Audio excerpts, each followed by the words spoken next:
Hello everyone, Lewis from Scrubwood Studios here with another unboxing back on the good old Scrubwood Studios review table, and an absolutely massive box. I was not expecting this to be this big. Here's my hand for scale, or if you want something else for scale, here's, let's see, what have I got? Got a Koolasuchus, there you go. Maybe not a full-size Koolasuchus, but whatever. You get the point. It's quite a big box with yet another dinosaur figure, which may or may not be appearing in Prehistoric Valley, my series, but probably not until Series 2. Without further ado, I'm just going to start unpacking this. We can probably fast forward through this bit. I was definitely not expecting this box to be this big. Like, I was expecting it to be fairly large, but not this big.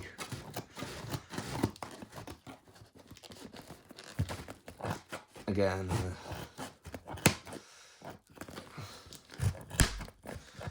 I'm a bit nervous about the snapping noises I'm hearing. I hope I'm not damaging what's inside of it.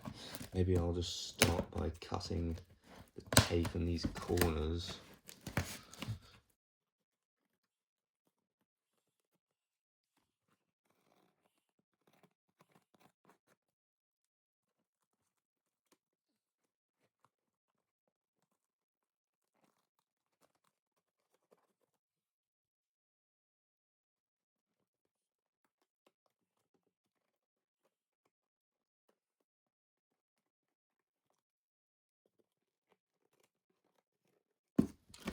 Oh, okay, right.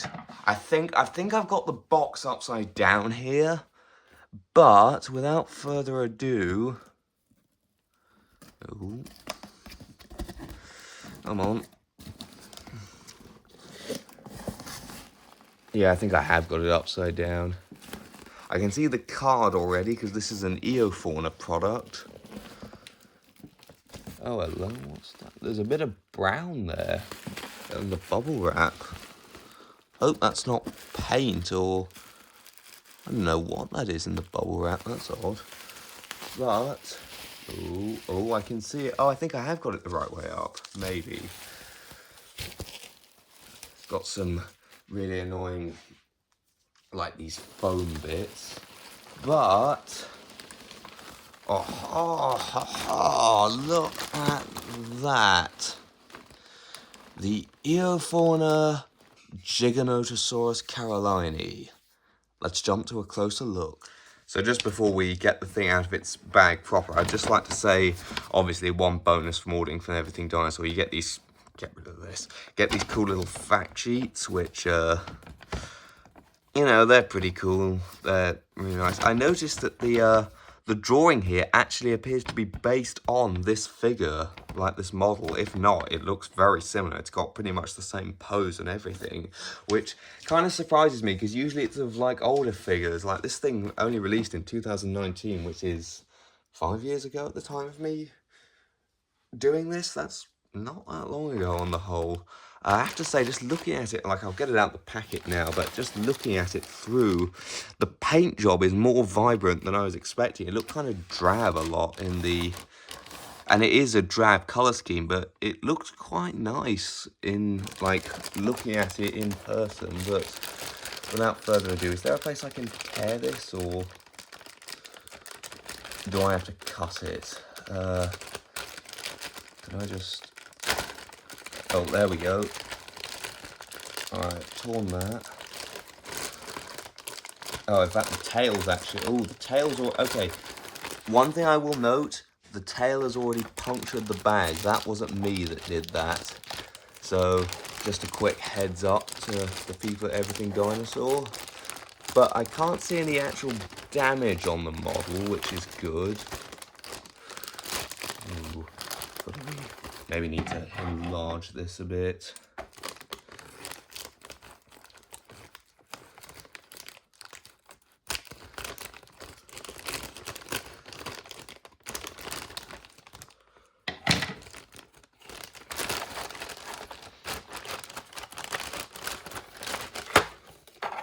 Well, there it is. There's our Giganotosaurus. Got the collector card here, and it's got this sort of plastic tray. I will say immediately one thing I've noticed. There's quite a big seam here where the lighting's not too great, but you can see where the head connects to the body. There's quite a big seam. I'm not such a fan of that, but I'm not sure if there's anything much I can do about it. It's a really hard plastic. It's quite heavy. Right, now comes the task of removing this tray. Now, I could, I think, just pull it out, but I've heard of people having problems with theirs warping, and I wonder if I should cut the tray off for that reason. Well, I think it's basically out now, so I might as well. Now, here's another big question. Will mine stand? I've heard of a lot of people having trouble with this. Will mine stand up on its own? Yes! Oh, I just hit the camera there. But yes, it does stand up. It's, yeah, maybe a little wobbly, but overall quite nice. It is a very hard plastic. I notice, has that arm been warped, or is it meant to be in that position? I'm really not sure. Like, is it meant to be like curling under like that, or are they both meant to be more parallel with the body?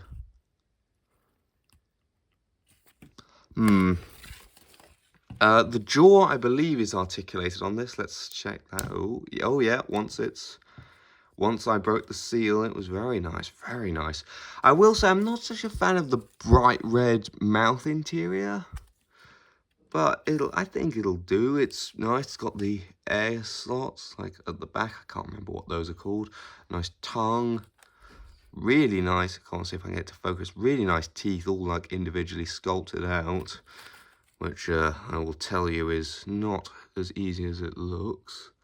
I'm trying to, hold on, so if I was to put this back, that would be, I think this hand might have warped a bit. I think I might have to put some hot water on it and see how it looks. But overall, I will say a lot of the reviews like you see of this thing, they do not do the detail on it justice. The detail, like the texture, is really nice. It's got really nice fine scaling almost all over it. The only place that's maybe a bit lacking is on the head. The eyes are very nice as well. See if I can get it to, there we go. Got a nice, this one's kind of looking down, almost like it's looking down. So I'm like, what's the other one? The other one's more looking directly at the camera, like, oh, hello there. Overall, really like the posture it's in.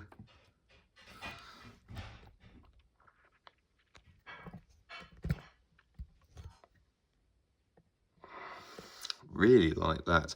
And I actually really like the coloration. It's not too vibrant, but it's very naturalistic. I like it. Let's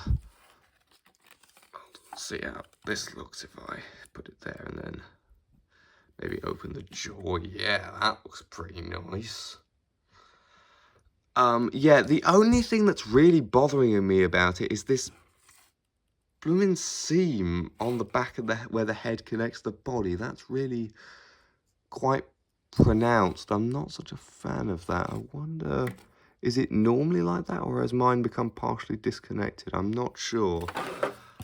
But either way, I would say that's pretty nice. One thing I will do just quick before we get on to outside photos is I'll show you the little booklet.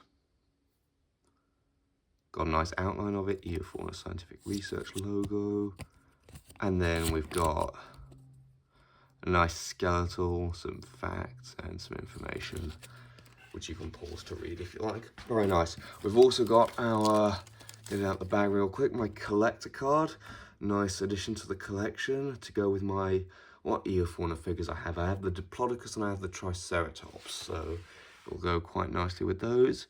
It is 4 out of 5 shurikens. What was, out of curiosity, what was like the others? Okay, the Diplodocus is 4 and a bit. And the Triceratops is the same as it. Okay. We've got some more stats at the bottom, a nice outline compared to some humans. And as you can see, I've got this in this pose, and I think it looks quite nice here coming towards the camera. It makes the seam less obvious than when you're, well, actually, it's not too obvious straight on. I think when the jaw is open, it might be less obvious. How does it look from the other side? Yeah, the seam is more pronounced on this side. I wonder if mine is slightly defective in that sense. It's all right, it's not a big deal, but I definitely think I'm going to be, when I'm not using it, I'm going to be displaying it from this side, I think.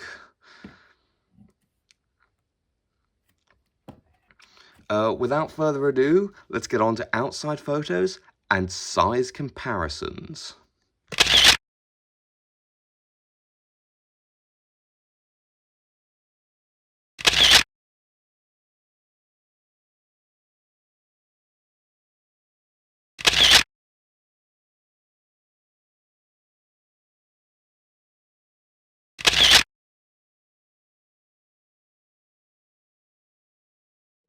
So starting off our size comparisons, I'm going to start out with probably the closest thing to this model, which is the Safari Limited Giganotosaurus, and they're about the same size actually, but the Safari Giga is a little taller because it's on a base.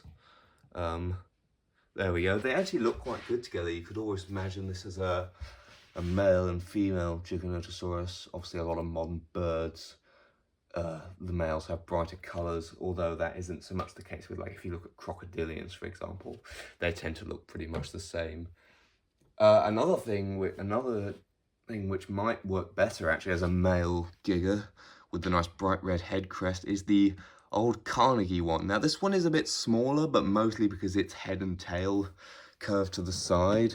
Like, hold on, if I bring them alongside each other, like you can see if the head was stretched out and the tail was uncurled, they would be about the same, you know, a similar-ish sort of size.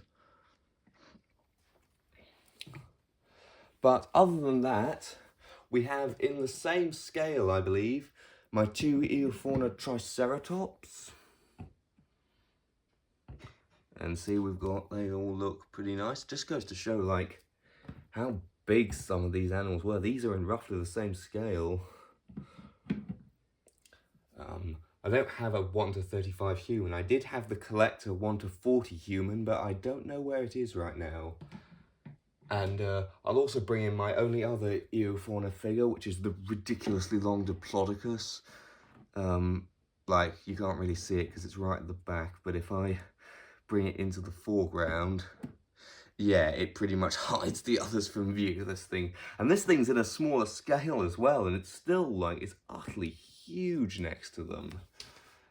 And while I'm on the topic of size comparisons, I'm gonna move these back here. I'm gonna bring in the Collector Deluxe Mapusaurus because although this is a Giganotosaurus figure, Mapusaurus and Giganotosaurus are so similar, they're almost the same dinosaur, and I may end up using this as a Mapusaurus in Prehistoric Valley. I'm not entirely sure, it kind of depends if I can get a better Mapusaurus or not to go with my collector one. As you can see, the Eofauna Giga is considerably longer. It's about the same height, but then keep in mind the collector Mapusaurus is on a base, so in reality the Eofauna Giga is quite a bit larger, which makes sense. This is in 1:35 and this guy's in 1:40. And if we did for a moment pretend this was a Mapusaurus, I can complete the family with the collector hunting Mapusaurus.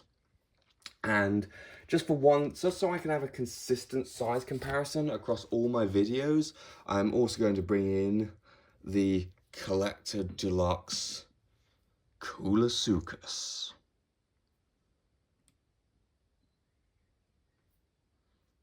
One final thing I forgot to mention before I end this video is the jaw on mine is ever so slightly wonky. It's ever so slightly to this side too much. Like, it just needs to be ever so slightly that way a bit.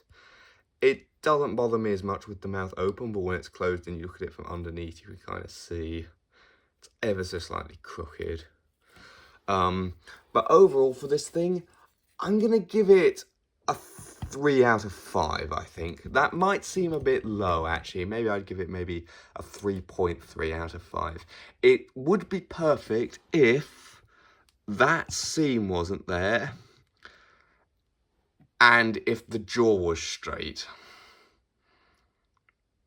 And although mine hasn't had any problems falling over so far, I can definitely see how it could. Also, this hand is, I think, not meant to be like that. That's bugging me a bit. So, yeah, if those three sort of major sort of quality control things were different, this would be easily a 4 out of 5, maybe even a 5 out of 5. But for now, it sits at about a 3 out of 5. Still a very good figure. Do recommend. But you could get the Safari Giga for less. That's the other thing, the price. The Safari Giga is like, I think about 17 quid off Everything Dinosaur. This is like 24, 25. So it's, while it doesn't have a base and it does have an articulated jaw, just keep those things in mind. These might just be issues with mine, and I still absolutely love this thing, but yeah, without further ado, Lewis out.